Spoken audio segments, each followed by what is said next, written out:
네, 안녕하십니까. 예상하신 대로 어저께 1시간 40분간 방송했던 영상이 제 실수인지 유튜브의 농간인지 날아갔습니다. 아마 초반에 들어오셨다가 여러 가지 사정으로 인해서 나중에 다시 녹화된 거 올라오면 봐야지라고 하신 분들이 계실 것 같은데 날아갔습니다. 일단 사과드립니다. 저도 어저께 밤에 그 사실을 알고 짜증이 엄청 났고, 지금 일부러 어저께 입었던 티셔츠를 다시 꺼내가지고 입고 이 녹화를 하면서 현타가 상당히 온 상황입니다. 제가 그것을 다 여러분들과 다시 말씀드리기에는 기억력의 한계도 있고 꼭 어제 것만이 전부가 아니기 때문에 나머지 20여일간 여러분들과 라이브 방송에서 소통을 충분히 할 수 있을 거라고 보고 간단한 사과 인사 드리려고 카메라를 켠 거고, 그리고 또 이제 꼭 필요한 것들에 대해서 요약해가지고 간략하게 한번 말씀드릴까 합니다. 어제는 제가 주요한 일정으로는 그 진주만 펄하버를 다녀왔습니다.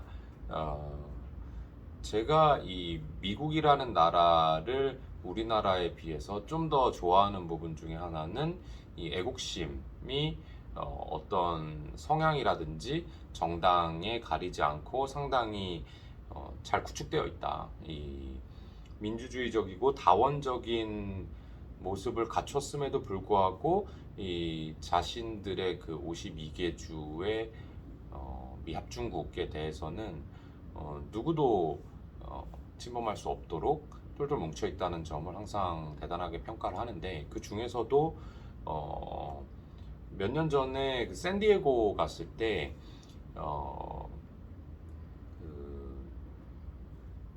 저 뭐죠? 이 항공모함이 있는 이 박물관 겸 실제 항공모함을 구경할 수 있는 곳에 간 적이 있는데, 거기에 가보면은 이 실제 참전 용사분들 머리 하얗게 되셔가지고 이 지팡이 짚고 다니시고, 근데 이제 모자나 이런 옷들에 대해서는 뭐 훈장이나 이런 것도 달려있는 이런 분들이 여전히 자부심을 가지고 거기서 일을 하고 계시고, 또 더 대단한 것은 그분들을 보는 모든 이들이 그분들에게 your service에 대해서 나 감사한다. 당신이 있었기 때문에, 당신의 헌신이 있었기 때문에 우리나라가 있다, 감사하다, 뭐 이런 얘기를 하고 격려하시는 분들도 많고요. 유튜브나 이런 데서도 보신 분들 많겠지만 그런 모습들이 저는 상당히 좋게 느껴졌고, 제가 영화 미드웨이를 상당히 좋아하는데 그런 것에 고증할 겸 해가지고 이 펄하버를 다녀왔습니다. 이제 본격적으로 어저께 주요 네타였죠. 첫 번째 코로나19 전후의 세계에 대해서 이 김 대표 픽 말씀드릴 거고, 두 번째 투자자의 시선 해서 제2의 텔라닥에 대한 얘기, 그 다음에 에이블 관련해서 내가 사랑했던 그 시절 사랑했던 주식, 이렇게 오늘 설명을 드릴 건데요.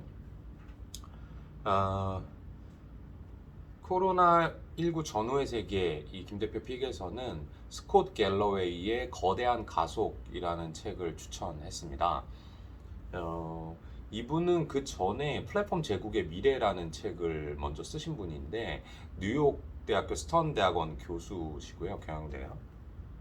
근데 그 플랫폼 제국의 미래에선 제가 약간 실망했었습니다. 왜냐하면 너무나 뻔한, 이미 잘 되고 있는 그 이른바 팡이라고 하는 빅테크에 대해서 칭송하는 글들만 있었기 때문에 역시 뭐 이 경영대 교수가 책 써봐야 그렇지 뭐 이런 느낌이었고, 근데 이번에 이 스콧 갤러웨이가 다시 쓴 거대한 가속에 보면 코로나19를 지나가면서 실제로 1, 2년밖에 안 된 얘기잖아요. 그것을 보면서 이 빅테크들이 또는 이 사람들의 습관이 어떻게 변해가는지에 대해서 조망하는 글입니다. 그런데 우리는 그 삶 안에 들어와 있지만 이 본인의 생업을 잘 꾸려가는데 바빴기 때문에 이런 것들을 조밀하게 정리한다는 게 상당히 어려웠죠. 이런 부분에 있어서는 이 세계 명문 대학교의 교수라는 분이 썼던 것 자체가 큰 의미가 있는 것 같아요. 또 하나는 원래는 이 빅테크에만 집중을 하셨었는데 이 코로나19가 지나가는 동안 빅테크들이 잘한 것, 못한 것, 또 잘 될 것, 안 될 것에 대해서 좀 객관적으로 쓰신 부분이 있고요. 두 번째는 빅테크가 아니라 하더라도 정말 이 뭔가 이 사람들의 삶에 가속시키는, 촉발시키는 그런 무엇이 있은 다음에 더 잘 될 것이 뭐냐에 대한 것에 썼기 때문에 여러분들이 한번 읽어보시면서 이런 변화가 있었지, 맞아, 이게 이렇게 되겠네, 이런 기업들은 좀 다 잘 되겠어 라는 것을 느낄 수 있을 거니까 쉽게 한 번씩 읽어보시길 바라고요. 그것과 바로 연결시켜 가지고 제2의 텔라닥이라는 주식에 대해서도 간략하게 언급을 해보도록 하겠습니다. 이 주식 같은 경우는 먼저 이 텔라닥 또는 그 관련된 기업들에 대해서 스토리를 조금 설명드리고 말씀드리는 게 좋을 것 같은데요. 제2의 텔라닥이라고 일부러 제가 제목은 하나만 넣었지만은 텔라닥과 이 원격 의료하는 회사입니다. 미국 1위고요. 그 다음에 인투이티브 서지컬이라는 회사, 이 회사는 다빈치라고 하는 비침습, 최소 침습형 로봇 수술을 하는 회사입니다. 그래서 기계도 팔고요. 그 다음에 그 기계의 메인터넌스도 해주고, 그 다음에 소모품도 판매하는 세계 독보적인 회사입니다. 그리고 또 얼라인 테크놀로지라는 회사도 있는데, 이 회사는 여러분들이 인비지얼라인이라는 것을 치과라든지 매스미디어에서 보신 적도 있으실 거예요. 이 부정교합을 치료하는 교정기인데, 원래는 이 뭐 어릴 때는 그 기찻길이라고 놀리기도 했잖아요. 그 보철 치료가 여러 가지 기능상 심미상으로 문제가 있는 분들이 좀 가벼운 부정교합을 가지고 있을 때 레진, 플라스틱 재료를 이용해서 일반 생활이나 말하고 할 때 충분히 불편함을 겪지 않고 불편한 모습을 보이지 않는 그런 투명 교정기를 만드는 회사 얼라인 테크놀로지인데, 이 세 가지 회사의 공통점이 뭐냐면, 첫 번째는 헬스케어 회사다. 두 번째는 상당히 기술이라든지 이 시대를 선도하는 기업들이다. 그 다음에 세 번째는 제가 다 발견했을 시기 2014에서 16년 전후로 해가지고 이 주식들을 분석했었는데, 그 당시 표면적인 밸류에이션이 너무 비쌌다. 그 다음에 네 번째는 그래서 안 샀더니 주가가 적게는 3배에서 많게는 30배까지 지금 5년 동안 올랐더라. 상당히 후회하는 것들이죠. 이렇게 시대를 선도하는 기업들 같은 경우에는 물론 말도 안 되는 밸류에이션에서 하면 안 되겠지만 어느 정도 미래에 대한 이 가시성을 보여줄 수 있는 기업들이니까 조금 더 관용적으로 투자했어야 되는 게 아닌가라는 후회를 지금 하는데, 그런 느낌을 받은 기업을 찾은 겁니다. 이 회사는 이제 우리나라 회사는 아니고요. 말씀드린 공통점을 다 가지고 있습니다. 헬스케어이고요. 그다음에 시대를 선도하는 일을 하고 있고요. 그다음에 지금 밸류에이션이 비싸 보이지만 침투율이라든지 잠재 시장을 계산했을 때는 아주 말도 안 되는 주가는 아닌 것 같다 정도의 결론을 내리고 현재 1차적인 검토 과정에 들어와 있습니다. 그리고 앞서 말씀드렸던 그 거대한 가속, 이라는 관점에서 말하자면 코로나19가 여러분들의 생활을 일부 바꿨거나 또는 앞으로 올 미래에 대해서 조금 더 속도 자체를 빠르게 만들어주는 그런 기폭제가 될 수 있는 그런 좋은 영향을 받는 기업이에요.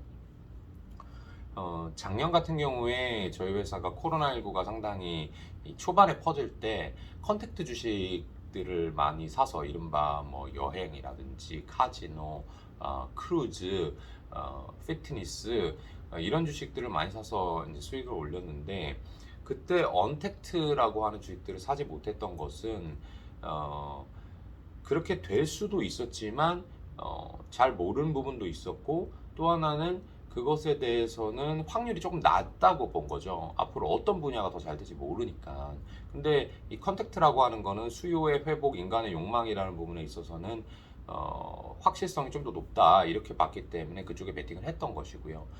다만 제가 언택트 말고 뭐 일시적인 뭐 손세정제라든지 마스크 또 더 나아가서는 렘데시비르와 같은 그런 치료제, 백신 이런 회사들 같은 경우에는 좀 꺼려졌던 것이 언택트, 뭐 네이버, 카카오 이런 류 같은 경우에는 이 거대한 가속의 일부 영향을 받으면서 주가가 오를 수도 있겠다라고 생각할 수 있지만 만약에 이런 치료제라든지 코로나의 직접적인 이 수요 자극을 가져오는 그런 회사들 같은 경우에는 코로나19가 만약 생각했던 것보다 빨리 끝나게 되면은 그 회사의 이 장기적인 기업 가치가 크게 개선되지 않거든요.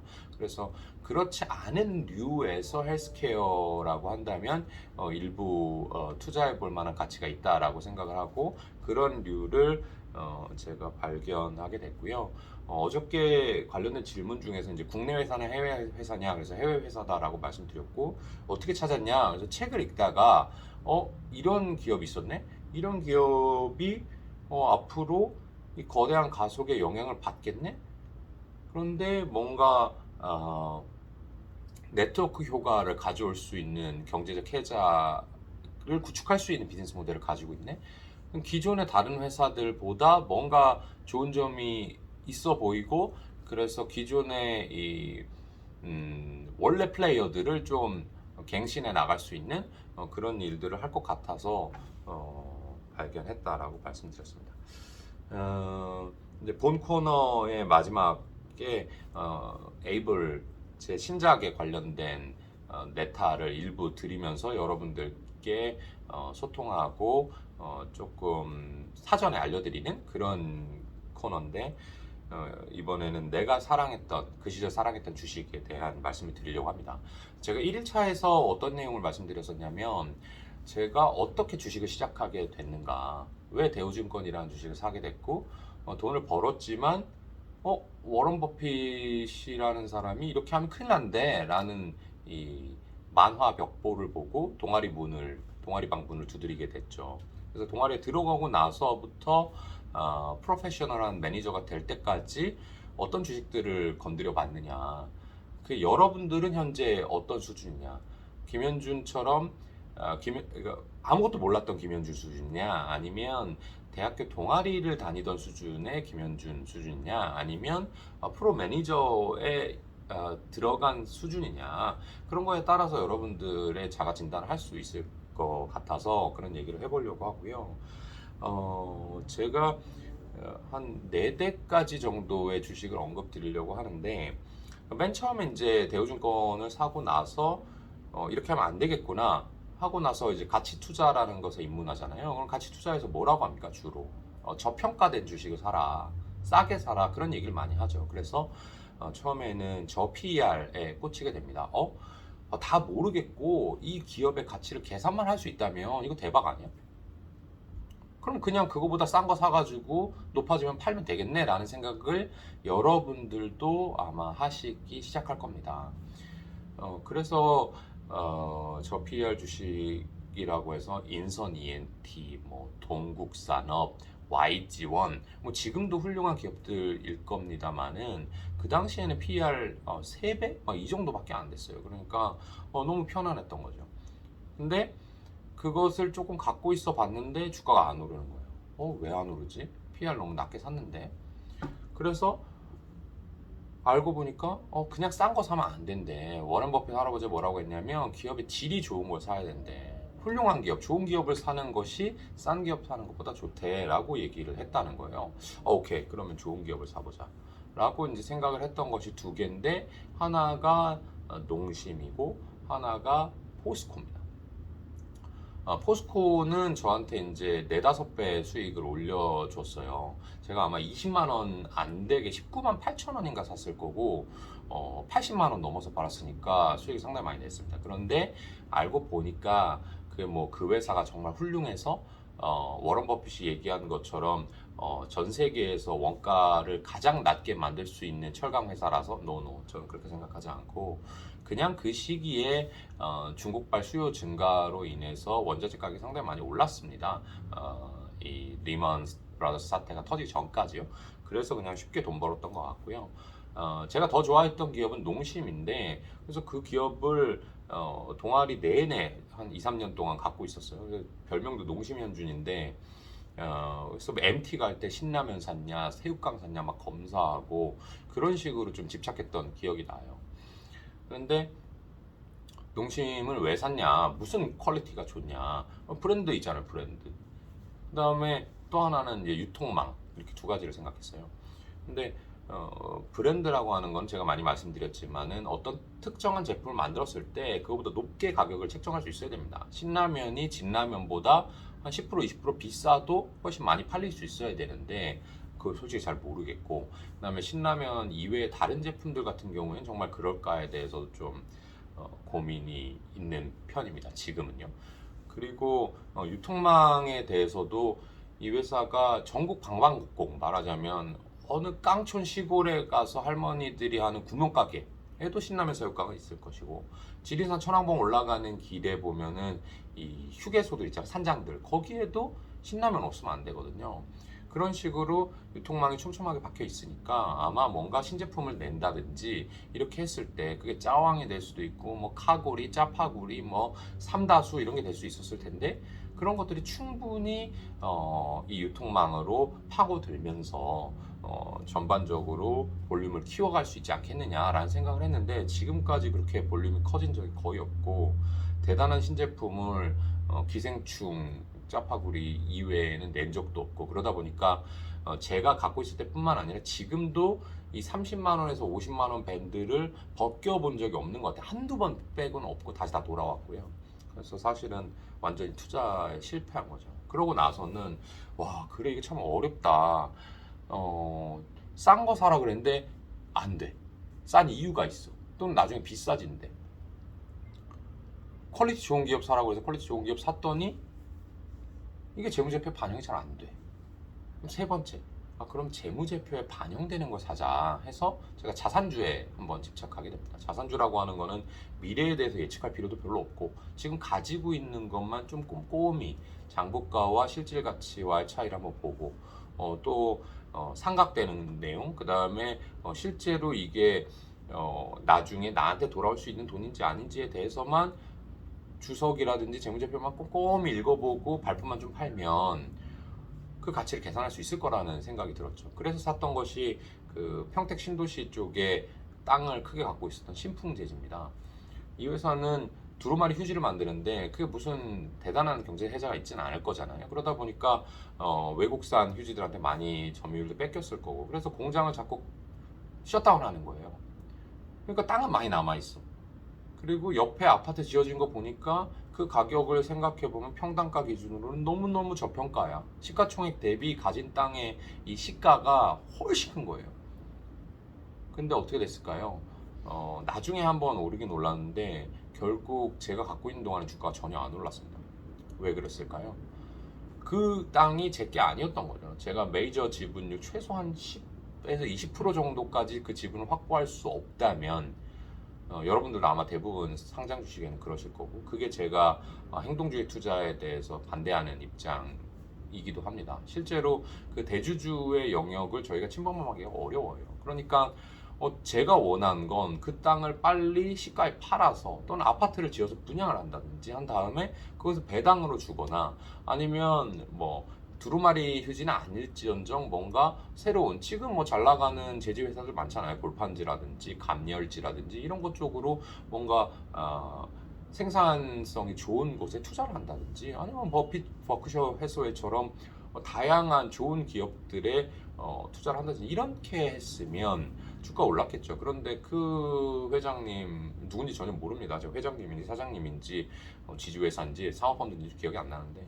그분은 그럴 요량이 없었던 거죠. 그 당시엔. 그러다 보니까 그냥 죽은 땅이었고 시간이 지나면 지날수록 적자가 나다 보니까 돈을 벌기가 상당히 어려워졌던 그런 기억이 있고요. 그 이후에 제가 다시 주목했던 기업들은 뭐냐면 마지막 이제 제가 오늘 말씀드린다고 하고 이제 넘어왔는데 더존 비즈온이에요.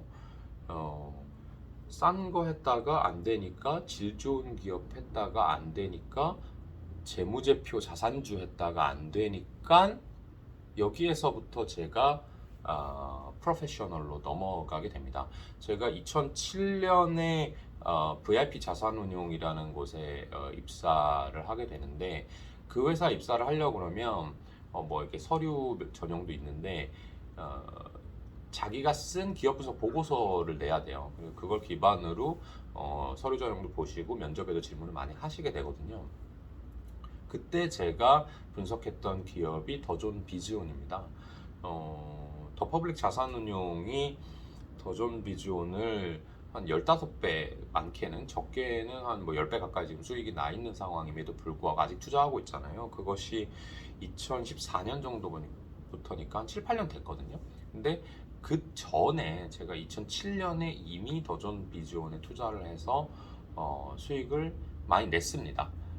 그런 얘기를 오늘이 됐죠. 오늘 제가 딱 끊고 예고만 해드리고 오늘 설명드리겠다라는 말씀을 드리면서 에이블 코너를 마치도록 하고요. 제가 나머지 그 어제 방송 날라간 어제 방송에서 실시간 채팅으로 질문해 주셨던 거 다 답변을 드렸는데 그때 못 듣고 그냥 나가신 분들도 계시대요. 질문만 일단 남겨놓고 얘가 어차피 답변 다 해준다고 했으니까. 근데 그게 날라가서 무슨 질문이 있는지 제가 그걸 찾을 수가 없어요. 그런 것들은 추가로 또 남겨주시면 답변을 드리겠고, 제가 지금 알고 있는 것들은 어제 말고 그저께도 사고 쳤죠. 그저께 첫 방송에서도 중간에 이제 방송이 끊기면서 넘어가 버렸는데, 그래서 종료가 됐는데 그 질문들 하고요. 그 다음에 어제 그제 해서 유튜브 채널 댓글에 남겨주신 질문들을 말씀드리도록 하겠습니다. 첫 번째, 대표님이 주시하시는 섹터들이 궁금하네요. 제가 실제로 저희 회사가 갖고 있는 주식들의 섹터를 말씀드리도록 하겠습니다. 첫 번째는 소프트웨어, 두 번째는 컨텐츠, 세 번째는 전자상거래, 네 번째는 항공, 다섯 번째 카지노, 여섯 번째 여행, 일곱 번째 헬스케어, 여덟 번째 음식료, 아홉 번째 광고, 열 번째 헬스케어, 11번째 컨텐츠, 12번째 인터넷, 그 다음이 소프트웨어, 그 다음에 헬스케어, 컨텐츠, 헬스케어, 컨텐츠. 어저께도 똑같았는데 제가 헬스케어를 여러 번 얘기한 거는 방송이 렉 걸린 게 아니고 실제로 헬스케어가 많아서 그렇습니다. 정리해보자면은 뭐 인터넷, 헬스케어, 컨텐츠 이런 류로 많이 좀 있는 것 같고요. 그 이외에도 중후장대형 산업보다는 실생활에서 쓰이는 것 중에서 좀 말랑말랑하고 가벼운 거 위주로 가지고 있는 것 같아요. 두 번째, 두 종목 집중 투자 중인데 두 종목 모두 30% 빠졌습니다. 펀더멘탈에는 변함이 없는데 주가 빠질 때마다 물을 타서 이제 현금도 다 떨어졌습니다. 이제 너무 흔들려요. 마음이 흔들린다는 얘기예요. 그렇다면 아무것도 안 하고 버티는 게 나을까요? 네. 정말 주가가 떨어진 거 빼고는 기업이 똑같다면 당연히 그때 버티는 겁니다. 그렇죠? 다음 질문입니다. 요즘 지주사에서 직간접 투자가 느는 걸로 보이는데요. 대표님 회사에도 컨택이 들어오나요?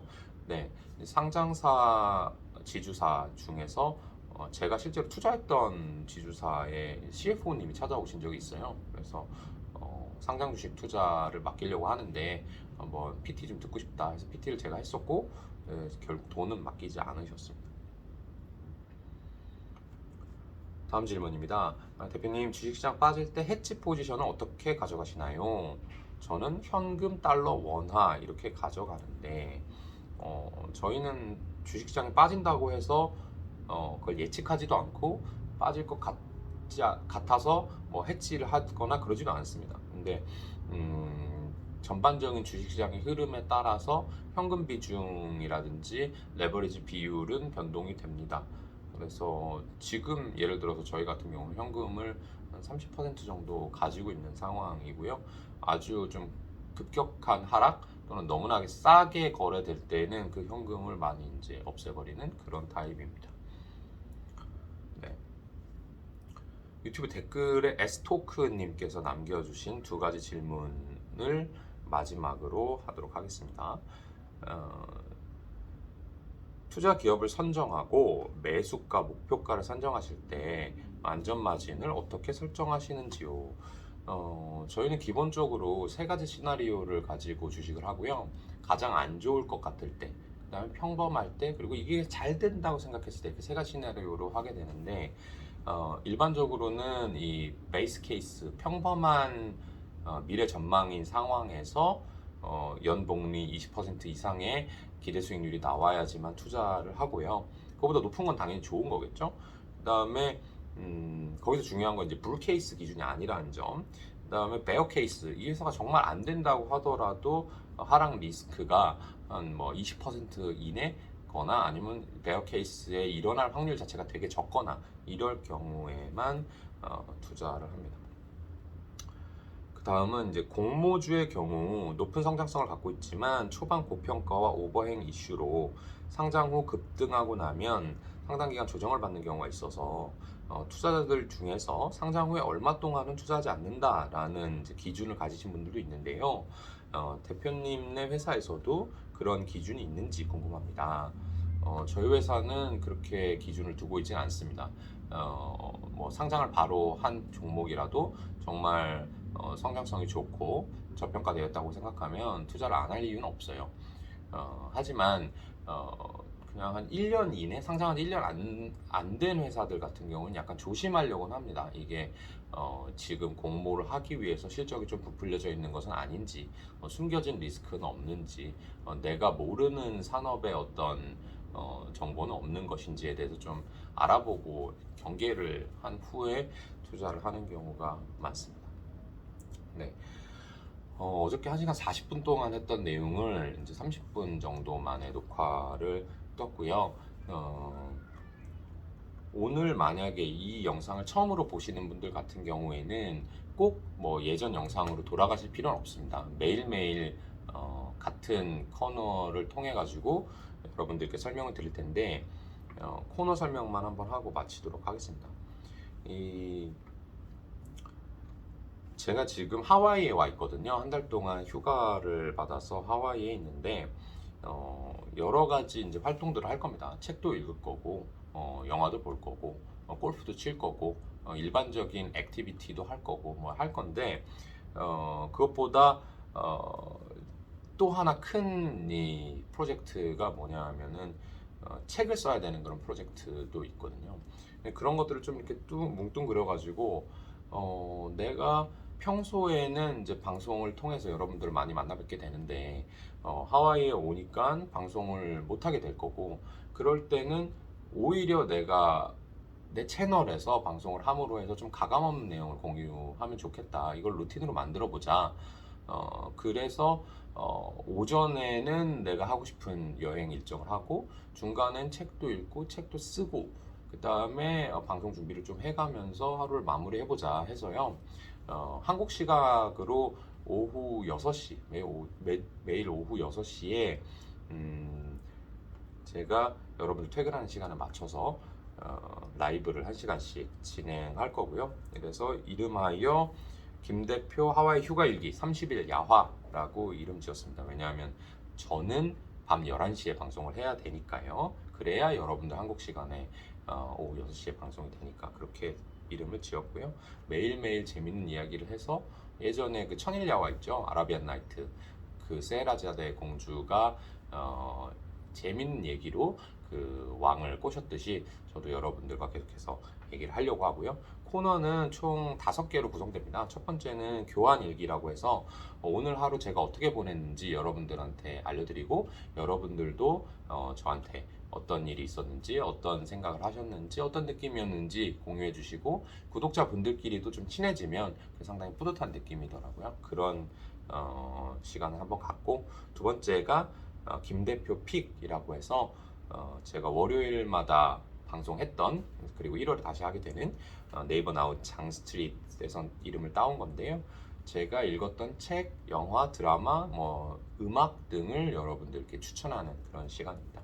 세 번째 코너는 투자자의 시선. 그래서 제가 생각한 투자, 경제, 경영, 사업 아이디어 거리들을 여러분들과 공유하는 시간이고요. 오늘이나 어제처럼 뭔가 주식을 추천할 때도 있을 거고요. 그렇지 않고 뉴스를 봤는데 이렇더라 라는 것도 있을 수 있고요. 뭔가 생각난 것들을 그냥 공유 가볍게 하는 시간입니다. 일반적인 방송에서는 작가님들도 계시고 PD님들도 계시고 방송의 흐름이라는 게 있기 때문에 그런 것들을 제가 마음대로 얘기할 수는 없는데 여긴 제 채널이니까 가능할 것 같고요. 네 번째가 에이블입니다.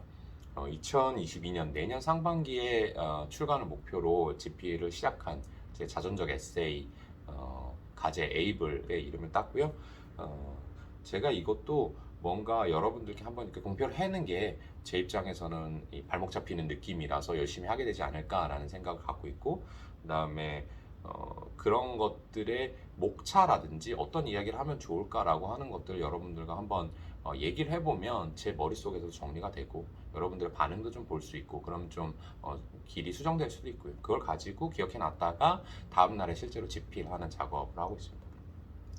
그다음에 마지막이 언제나처럼 Q&A 해서 아직까지는 여러분들만의 작고 소중한 채널이니까 여러분들께서 질문 남겨주셨던 거 다 기억해 놓고 적어 놓습니다. 그랬다가 여러분들께 답변 실시간으로 드리는 시간입니다. 그래야 한 번이라도 영상 더 보시게 되니까요. 그래서 유튜브 댓글, 유튜브 라이브에서 실시간 채팅창, 그 다음에 제 인스타그램의 댓글, 인스타그램의 DM 정도로 보내주시면 다 기억해 놨다가 뭐든지 증문즉설 하도록 하겠습니다. 네. 여러분들, 저도 현타가 왔고 여러분들도 다시 보려고 한다면 똑같은 걸 보신 분들한테는 현타가 오실 거고 못 보신 분들한테는 너무 아쉽다라는 마음이 드실 겁니다. 하지만 아직 한국 시각으로 12월 4일, 하와이에서는 12월 3일밖에 되지 않았습니다. 여러분들과 20여일 훨씬 더 많은 소통하면서 지낼 수 있는 기회가 있습니다. 오늘 여기서 녹화는 마무리 하고요. 이거는 편집 안 하고 바로 라이브처럼 여러분들한테 깜짝 속이는 영상으로 사실은 녹화인데 같은 썸네일 만들어가지고 올리게 될 거고요. 여러분들과는 앞으로 4시간 55분 후에 3일차 라이브로 만나도록 하겠습니다. 저는 또 준비하러 가봐야 되겠습니다. 이상 마치겠습니다. 감사합니다.